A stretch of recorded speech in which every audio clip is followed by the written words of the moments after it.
तो साथियों नमस्कार और स्वागत है आप सभी का हमारे यूट्यूब चैनल स्टडी सर्किल में। और इसमें हम बात करने जा रहे हैं केन बेतवा नदी जोड़ो राष्ट्रीय परियोजना के बारे में, जिसे कि अभी हाल ही में यानी कि 25 दिसंबर 2024 को, जिस दिन हमारे देश के पूर्व प्रधानमंत्री और भारत रत्न श्री अटल बिहारी वाजपेयी जी की 100वीं जन्म जयंती के अवसर पर इसका देश के पीएम श्री नरेंद्र मोदी जी के द्वारा शिलान्यास किया गया था। तो केन बेतवा नदी जोड़ो परियोजना जो है, जो कि 44,605 करोड़ यानी कि 44,605 करोड़ लागत की देश की पहली नदी जोड़ो राष्ट्रीय परियोजना का हिस्सा है। ठीक है। और हालांकि दिसंबर 2021 में केंद्रीय मंत्रिमंडल ने कुल 44,605 करोड़ रुपए की लागत की इस परियोजना के लिए मंजूरी दी थी, लेकिन राजनीतिक और पर्यावरणीय मुद्दों के कारण इस परियोजना को होने में देरी हुई और फिर लास्ट में जाकर 2024 यानी कि 25 दिसंबर 2024 को इसका मतलब देश को समर्पित किया गया, शिलान्यास किया गया हमारे देश के प्रधानमंत्री नरेंद्र मोदी जी के द्वारा। तो ये जो परियोजना है, तो इसमें जो बांध बनेगा उसकी जो क्षमता है वो 2853 घन मीटर पानी का संग्रहण करने का क्षमता होगा। और इसमें होना ये है कि जो केन और बेतवा नदी, इन दोनों को जोड़ा जा रहा है। तो जो केन नदी का जो एक्स्ट्रा जल है, आप मैप में देखेंगे केन नदी किधर है और बेतवा नदी ऊपर की ओर है, मतलब ये मैप देख रहे हैं। तो केन नदी का जो एक्स्ट्रा पानी है उसे बेतवा नदी में ले जाया जाएगा। तो इसमें फिर क्या होगा कि इस परियोजना के तहत जो पन्ना टाइगर रिजर्व है, वहाँ केन नदी पर 77 मीटर ऊंचा और 2.13 किलोमीटर लंबाई का एक बांध बनाया जाएगा और इस बांध का नाम दौधन बांध है, दौधन बांध। और इसके साथ ही दो टनल का निर्माण करके, यानी कि दो नहर का निर्माण करके बांध में 2853 मिलियन घन मीटर पानी को स्टोर किया जाएगा। अब बात करें तो इससे मध्य प्रदेश के 10 जिले लाभान्वित होंगे, जिनमें पन्ना, छतरपुर, टीकमगढ़, निवाड़ी, सागर, रायसेन, शिवपुरी, दतिया, विदिशा। यहाँ के 8.11 लाख हेक्टेयर क्षेत्र और उत्तर प्रदेश राज्य के 2.51 लाख हेक्टेयर क्षेत्र को इससे सिंचाई की सुविधा मिलेगी।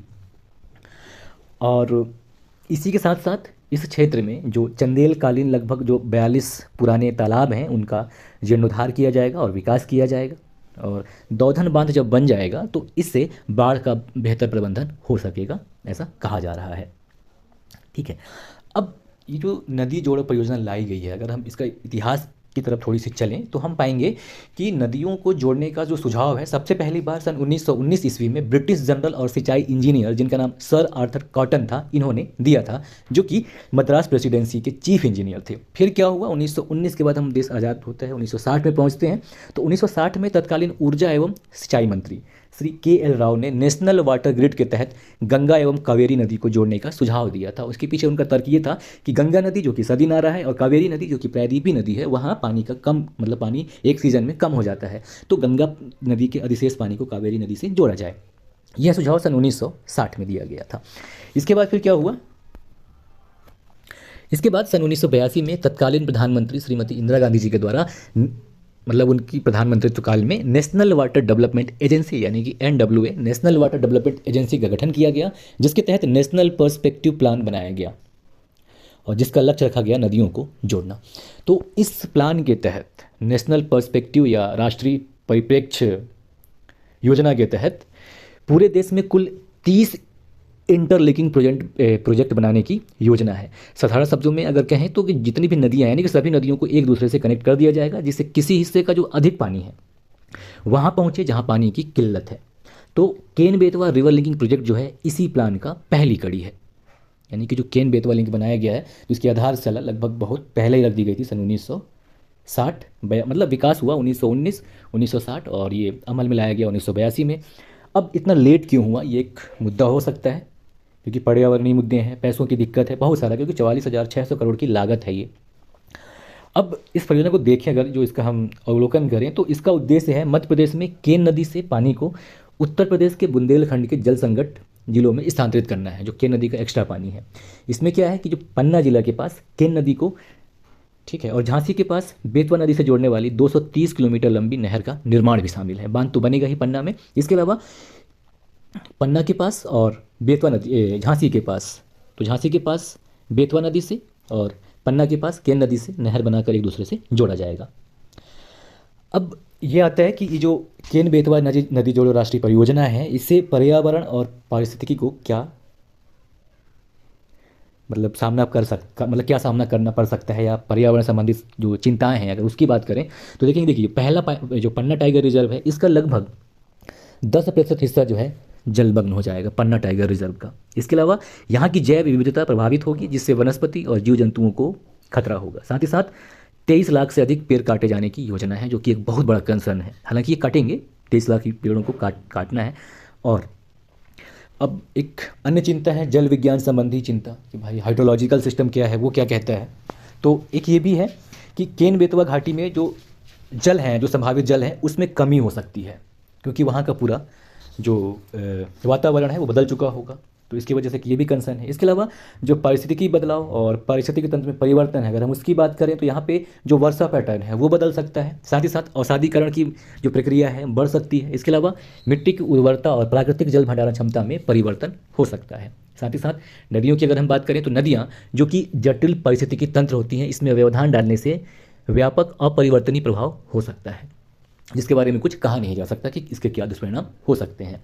इसके अलावा अब इस जो केन बेतवा नदी जोड़ो राष्ट्रीय परियोजना की अगर हम आर्थिक और सामाजिक निहितार्थ देखेंगे कि मतलब इससे आर्थिक और सामाजिक क्या लाभ है, तो देखिए अब जैसा कि पहले बताया कि 44,600 करोड़ की इसकी लागत है, तो परियोजना की जो अनुमानित लागत है ये बहुत अधिक है और इसके बढ़ने की भी पूर्ण संभावना है, ये बढ़ सकती है, क्योंकि जैसे जैसे समय बढ़ेगा, चीज़ों का रेट बढ़ेगा, तो इसका जो अनुमानित लागत है वो बढ़ सकता है। तो जिससे वित्तीय व्यवहार्यता के बारे में चिंताएं बढ़ रही हैं कि मतलब इतना पैसा कहाँ से आएगा, कौन से मत से लाया जाएगा। इसके अलावा जब यहाँ पे बांध बनेगा तो यहाँ पे क्षेत्र जो है जलमग्न होंगे, उसकी वजह से जो लोग हैं और जो प्राणी हैं उनका भी विस्थापन होगा और लोगों की आजीविका का नुकसान होगा।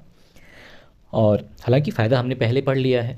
और इस बात पर सवाल ये भी उठता है कि क्या परियोजना के जो लाभ होंगे वो मिट्टी की उर्वरता और जल उपलब्धता पर संभावित प्रतिकूल प्रभावों की भरपाई कर पाएंगे या नहीं, ये भी एक प्रश्न खड़ा करता है।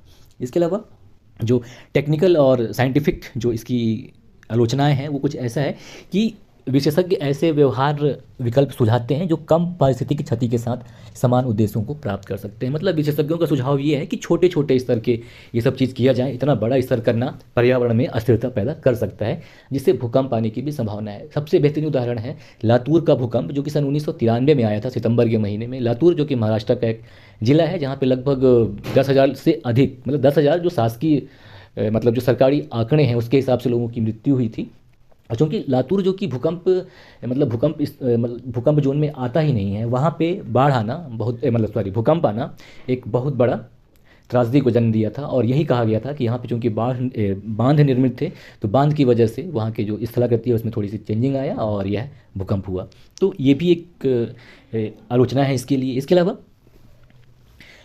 ये जो परियोजना बनाई जा रही थी, तो एक जो सशक्त समिति थी उसने सिफारिश की थी बहुत सारी, जिसे भी अस्वीकार कर मतलब नज़रअंदाज कर दिया गया। और कुछ वैज्ञानिकों का यहाँ तक कहना है कि नदियों को जोड़ने से पानी की जो समस्या है ये हल होने की बजाय और बढ़ सकती है। और वैश्विक अनुभव की अगर हम बात करें कि वैश्विक अनुभव के संदर्भ में क्या कहता है, तो अंतर्राष्ट्रीय उदाहरण ये बताते हैं कि बड़े पैमाने पर जल स्थानांतरण परियोजनाएं जो हैं अक्सर अप्रत्याशित पारिस्थितिक और सामाजिक चुनौती का कारण बनती हैं, जिसका हल खोज पाना लगभग मुश्किल हो जाता है।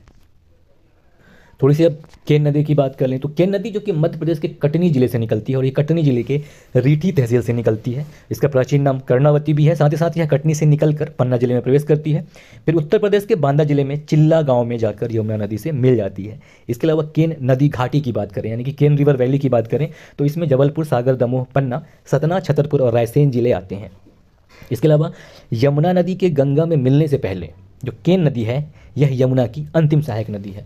और क्योंकि पन्ना टाइगर रिजर्व जो कि इसी में स्थित है, इसकी बात करें तो सन 1981 में यह राष्ट्रीय उद्यान बना और 1994 में इसे टाइगर रिजर्व में शामिल किया गया, पन्ना टाइगर रिजर्व को। और यह मध्य प्रदेश का 5वां टाइगर रिजर्व बना था सन 1994 में। इसके अलावा 25 अगस्त 2011 से यह बायोस्फीयर रिजर्व में शामिल है। इसके अलावा यह मैन एंड बायोस्फीयर रिजर्व में भी शामिल है। और पन्ना टाइगर रिजर्व की अगर हम कोर एरिया की बात करें तो इसका कोर एरिया 576.13 वर्ग किलोमीटर है और इसका कुल क्षेत्रफल जो है 1598.1 वर्ग किलोमीटर है और इसका बफर एरिया जो है 1021.1 वर्ग किलोमीटर है। ठीक है, नमस्कार, जय हिंद।